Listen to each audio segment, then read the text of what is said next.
না, ওনারা যেটা বলতে চাচ্ছে সেই জিনিসটা হচ্ছে যে আমার সাথে স্টেশন ম্যানেজার নাজমুল ইমামের সাথে কথা হলো।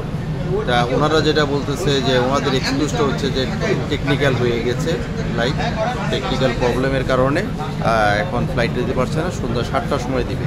তো যেহেতু আমাদের ওখানে সাড়ে 3টার মধ্যে আমাদের প্রোগ্রাম সব কিছু সেট করা ছিল, তো সেক্ষেত্রে আমরা তো তাদের কাছে ক্লেম করতেছি যে এটা তো হইতে পারে না।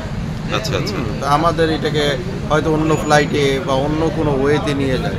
আর এই প্লেয়ারদেরকে আর এমনি নর্মাল প্যাসেঞ্জার আর প্লেয়ারদের মধ্যে ডিফারেন্স আছে। এখানে কোথায় কোনো বসার কোনো জায়গা নাই, কোনো অবস্থা নাই, খাওয়া দাওয়ার কোনো অ্যারেঞ্জমেন্ট নাই, সব কিছু মিলে একটা দুর্ভোগের মধ্যে পড়েছে। এটা তো আপনাদের আগে নোটিফাই করা হয়নি, আপনাদের ইমিগ্রেশন হয়ে যাওয়ার পরে আমাদের ইমিগ্রেশনের পরে এখন তো আমরা পাচ্ছিও না যে বাইরে হয়ে যে আবার করতে।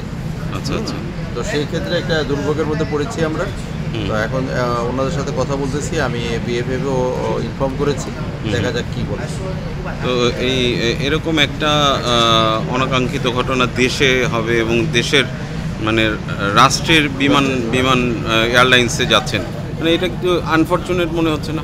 না, অবশ্যই আনফর্চুনেট মনে হচ্ছে, এবং আমার কাছে মনে হচ্ছে যে একটু সহযোগিতা দরকার, এবং এই সহযোগিতাটা যদি তারা একটা দেশের টিমের ব্যাপারে যদি না করে, তাহলে সেক্ষেত্রে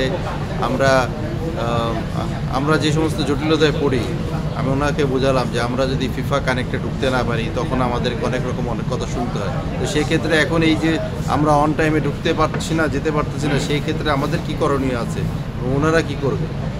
ওকে, থ্যাংক ইউ।